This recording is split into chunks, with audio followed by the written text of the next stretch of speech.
Hi everyone, my name's Tori and you're watching Portree TV. Today we're talking all about disability, work, and entrepreneurship. Our Mhm. guest today is Eyra Abraham, founder of Lisnen, tech for people with hearing loss. Welcome, Eyra. Thank you very much for having me here. Oh, we're glad to have you. So to start us off, can you tell us about what you do? Tell us about your work. I am a founder and CEO of a company called Lisnen, and we're developing an AI-led technology platform that help people with hearing loss get notified to sounds like fire alarms, door knocks, and many more other sounds. Essentially, anything that calls for their immediate attention. It's business really started from a personal challenge that I was trying to deal with. I'm hard of hearing, have been since the age of 3. And and I actually, a couple of years ago, I slept through a fire drill in the condo building in Nova Scotia. And during that time, I got found out a couple of days later where the property management company put letters in the mailbox explaining the situation and basically reprimanding. They were taking attendance and they basically reprimanding people for not evacuating the building. And that's when I sort of realized how vulnerable I was to be in a situation where I didn't wear my hearing aids. I went to bed. It was 10 o'clock, like I normally do. And to realize how vulnerable I was. And that was where I was like, okay, I need to better equip myself to in situations like this. And that's when the journey of buying a lot of product and returning them and trying to find a solution. And then fast forward 5 years later, I came to Toronto and kind of had this I'm done with this kind of moment where I woke up. It was another smell of smoke, but I just sort of 3 o'clock in the morning. It was quiet. I put on my hearing aid. It was really quiet. And I was just sort of like, okay, everybody evacuated the building. I'm still here. But that's not what happened. It turned out Mm. to be a smoke that was passing through. There was a fire that happened in, I believe, neighborhood called Cherrybrook. And it was obviously happened over the night. And there was a lot of smoke. And so, of course, for me, the thought that I was in the situation again, but even worse situation, I just was like, I had enough. I don't want to be in this position and have to go through all this process again. And so then I had a light bulb moment, and that's where listening kind of came through. How would you describe the um, advantage that your insight provides into the challenges of your customers in building your business? That's a good question. I would say there's a huge advantage. Um, it's also understanding and being able to communicate. We talk a lot about design thinking and empathy. And, that's something I don't really spend a lot of time, but I'm also very cautious that I'm not catering to everybody with hearing loss. So I do know that there are some people who are profoundly deaf and maybe oral deaf, or they're sign deaf. And there are people who have mild hearing loss, different frequencies of hearing loss. So we're dealing with a whole wide spectrum to people with different various needs. But what I can relate to, and which is the advantage, is that daily struggle and the sort of isolation that many people with hearing loss often experience, the sort of isolating from the general society in terms of we're not able to always adjust to certain places, whether we're going to events and there's really loud and you have to we all have the same like narrative and stories. Like we talk about the listening fatigue, which essentially we have to pay attention so much that by the time we come home, we're just so exhausted. We don't even want to do anything. Like we just want to take off our hearing aid and just not do anything. So I think that's the best part of being a CEO is that you get to empathize with your users and those little nuances that we experience that many other companies who are addressing the same problem don't ever really quite capture or be able to experience. And from your perspective, as you've been building this from scratch, what are the challenges to commercial accessibility innovation that you see?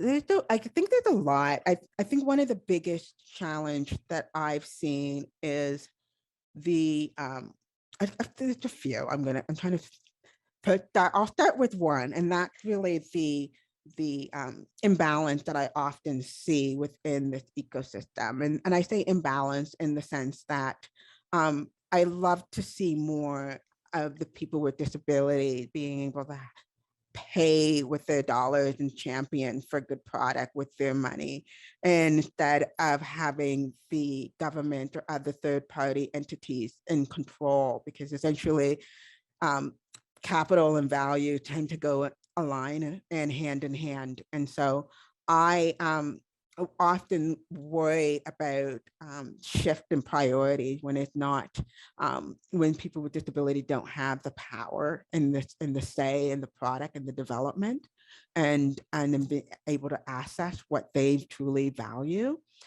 So that's one of the biggest challenge. Mhm. Other challenges are related to capital and people's perspective of the industry.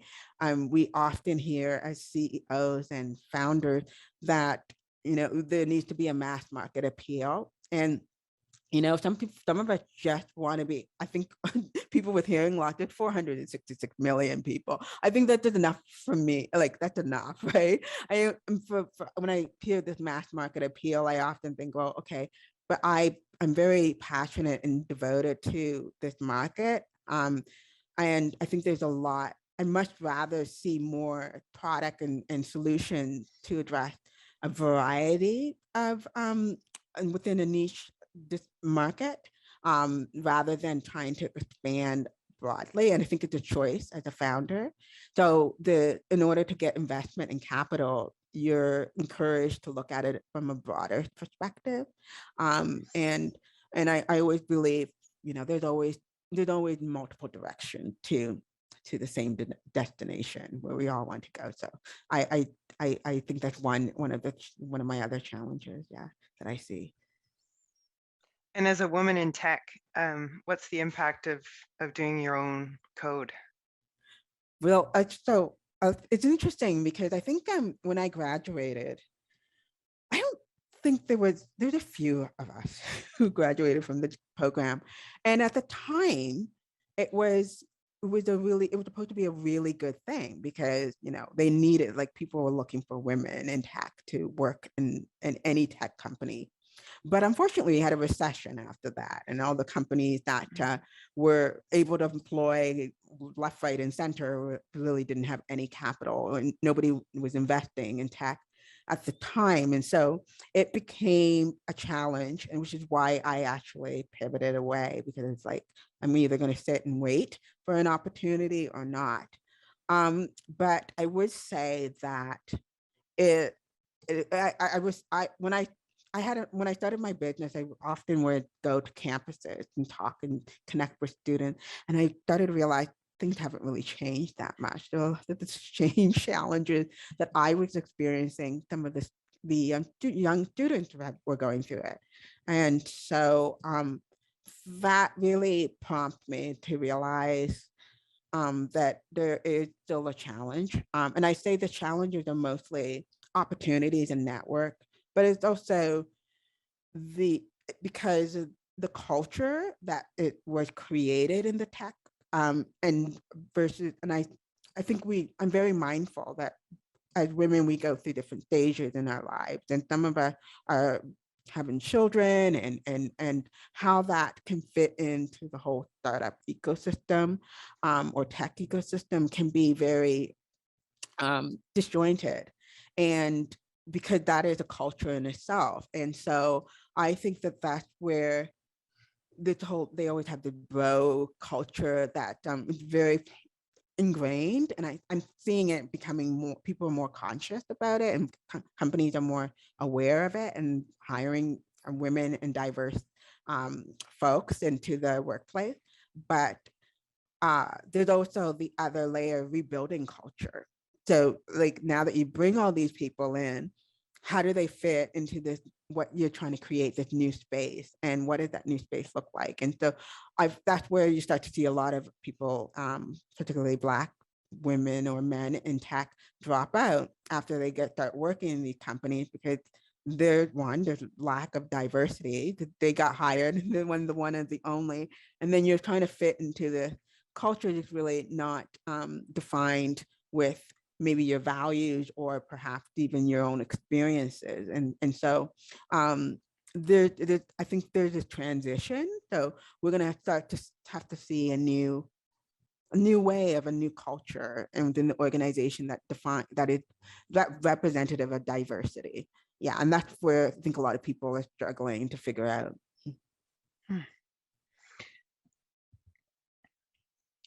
And what role do you see for the accessibility innovation space to lead and what that can look like?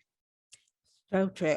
In many ways, in terms of one is leadership, like it's critical, because and then this is going to go into some other topics that we might have later, but I believe truly that representation makes it certainly the barriers and making people feel more comfortable, essentially.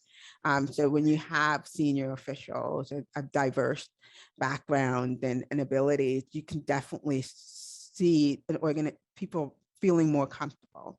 Now, in our space of disability, 70% of them are invisible disability. And many of these people are not able to feel comfortable to go out and actually disclose their disability. So we have to be mindful. There are people who have a disability in the workplace, but they're not revealing it if it's like not as unless they say something, right? So I honestly feel that if they had the leadership that was reflective of some of them, they would be more open, and that can shift the conversation and the narrative in that space. Yeah. Mhm.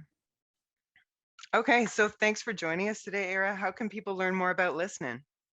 Well, you can definitely learn more by checking my website at www.lisnen.com. You can find me on LinkedIn, anywhere on social media. It's like everywhere. Well, yeah. Awesome. Thanks for being here. Thank you. Thank you for Okay. having me.